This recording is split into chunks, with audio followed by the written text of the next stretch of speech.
माझ्या फुटबॉल वेड्या मित्रांनो, मोठा इंटरनॅशनल ब्रेक फुटबॉल मॅचेसचा संपलेला आहे आणि एप्रिल 2026 पर्यंत पुन्हा इंटरनॅशनल मॅचेस होणार नाही आहेत. आता फक्त क्लब मॅचेस होणार आहेत. ही खुशखबर आहे.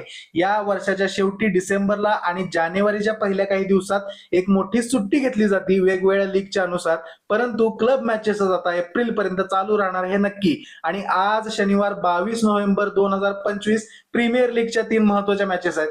6 वाजता बर्नली विरुद्ध चेल्सी, 8:30 वाजता लिव्हरपूल विरुद्ध नॉटिंगहम फॉरेस्ट आणि 11 वाजता न्यूकासल युनायटेड विरुद्ध मँचेस्टर सिटी या 3 मॅच आज होऊ घातल्यात. त्यानंतर बुंडेसलिगाच्या 8 वाजता दोन्ही महत्वाच्या मॅच होणार आहेत. डॉर्टमंड आणि बायर्नच्या आज होम मॅचेस आहेत. त्यानंतर ला लिगाची एक महत्वाची मॅच 8:45 वाजता बार्सेलोना फॅनसाठी एक अर्ली मॅच आहे ऍथलेटिक बिल्बाओ बरोबर, त्यांची होम मॅच. आणि होय, त्यांची ही खरंच होम मॅच म्हणावी लागेल, कारण कॅम्प नाऊ ह्या त्यांच्या होम स्टेडियमच्या नूतनीकरणानंतर आज त्यांचा पहिला रिटर्न तिथं होणार आहे.